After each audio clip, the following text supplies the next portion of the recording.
morning tea. Yes, morning tea.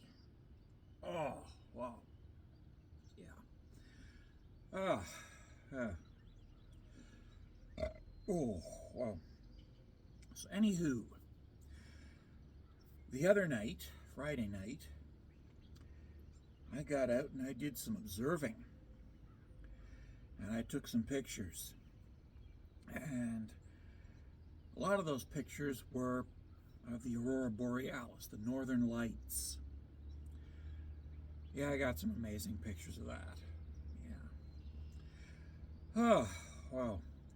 I also got some pictures of the bay, again, at night. But mostly I got Aurora Borealis. So I'm going to share those with you.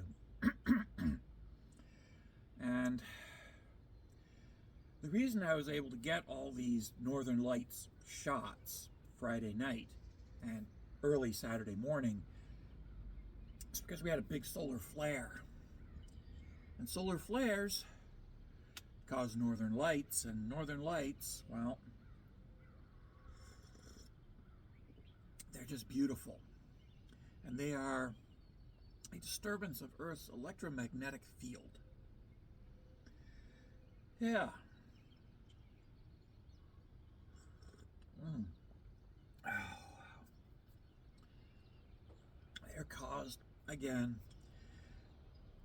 by the solar radiation coming off of the sun, which should be coming up just behind those clouds behind me right about now. And, whoa, it is early. I'm still a little foggy. Yeah. Come to think of it, the bay is still a little foggy right now as well, so there's always that. But, yeah. Oh, yeah. Anywho, in addition to having a fascination with geology and paleontology and life in general, I've also always had a fascination with astronomy, with the nature of the stars, the galaxies, the universe, and the planets, and how planets behave, which also brings us kind of back to geology, doesn't it? Yeah. But anyways, yeah.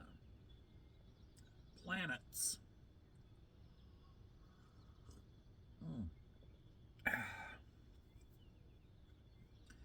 For a planet to support life, it needs an electromagnetic field to protect it from solar radiation. This is a fact about planets. It either needs its own or it needs to borrow from another planet that it is orbiting, which would make it not a planet but a moon. Terminology. Yes, terminology.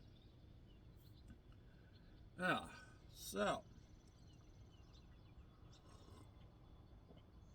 here on Earth, we get spectacular Aurora Borealis in the north and Aurora Australis in the south.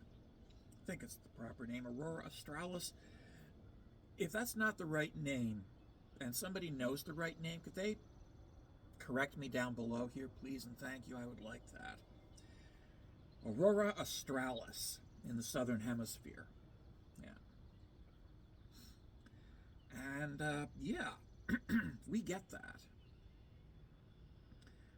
And a lot of people don't notice it anymore because we live in cities where the light pollution just completely obliterates the night sky. Too many people live in cities and they never leave the glare of the city. They never leave the light pollution of the city. And I will be honest, here in Owen Sound is a small city. Light pollution is still an issue. It obliterates your view of the moon and the stars. Certainly it obliterates your view of the Milky Way, and it obliterates your view of the northern lights. But Friday night was bright enough. Some of my friends who live downtown or just off the downtown were able to get some shots, and they were quite lovely shots. But my shots, first of all, I went out to the bay and looked north and got a few shots there. But we had a lot of cloud cover. So then I went out the back, up along the hiking trail at the back and out into the country where there's hayfields and cows. Hayfields and cows. And rocks and trees. Kind of my environment. And I set up the camera there and I took some pictures, and I'm going to show you those pictures. And they were quite impressive. Yeah.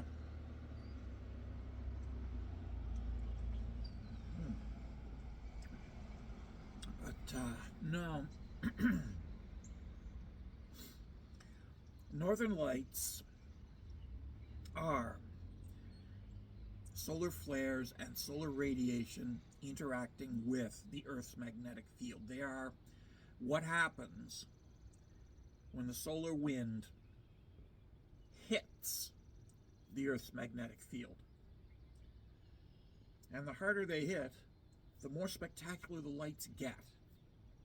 And yes, on Friday we were hit by a very impressive solar flare. So, yeah.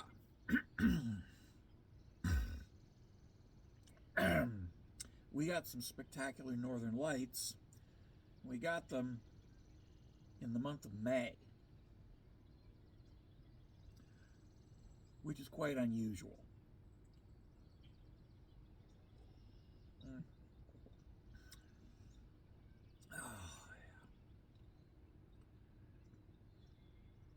So anywho,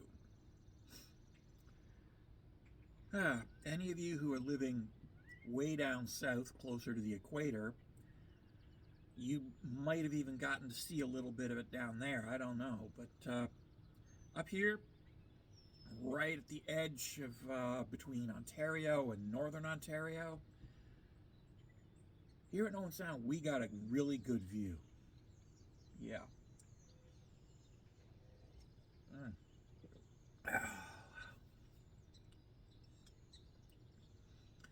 I had fun. Anywho, that's enough about that. Oh, time to get on with our day, make breakfast, eat breakfast, get out and live life. Absolutely. Take care, everybody. Love yous all.